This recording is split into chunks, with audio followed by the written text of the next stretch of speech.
C'est une explication qui a été construite à la suite d'une enquête qui a duré des années et qui est partie, je dirais, déjà d'une première constatation au lendemain ou même le jour même de l'explosion.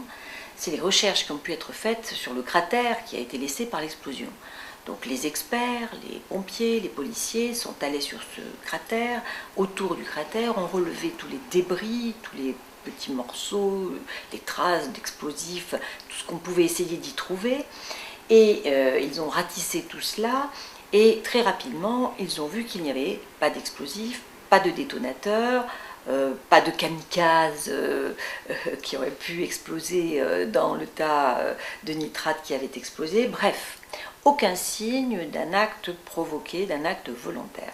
C'est d'ailleurs la raison pour laquelle, très rapidement, trop rapidement pour certains, le procureur de la République de l'époque avait déclaré c'est à 99% un accident, une explosion d'origine accidentelle, tout simplement parce que très vite on a vu qu'il n'y avait rien.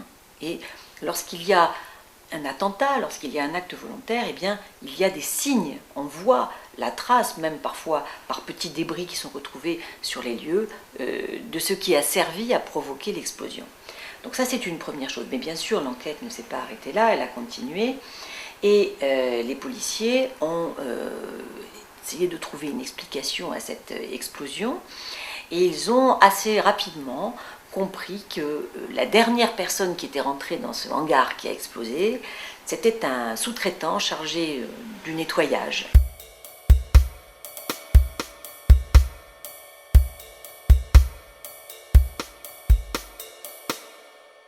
Tout le monde a été interrogé, y compris ce sous-traitant, et on a pu reconstituer quels avaient été ses gestes et le contenu de cette benne. Donc ça, c'est un autre élément de l'enquête qui nous a convaincus de l'origine accidentelle de cette explosion. Et enfin, des experts ont testé si tous ces produits-là, qui ont été mélangés par inadvertance à ce moment-là, pouvaient effectivement exploser spontanément. Ils ont fait plusieurs tests.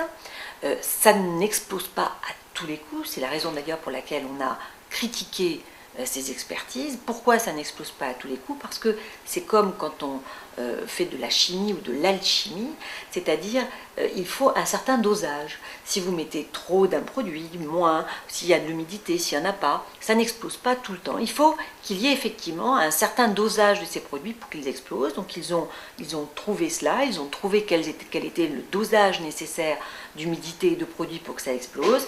Et on a regardé quelles étaient les conditions ce jour-là et ils ont trouvé que ces conditions étaient réunies. Et c'est ainsi que cette enquête s'est terminée, et c'est sur ces raisons très objectives que notre conviction, en tant que partie civile, a été fondée.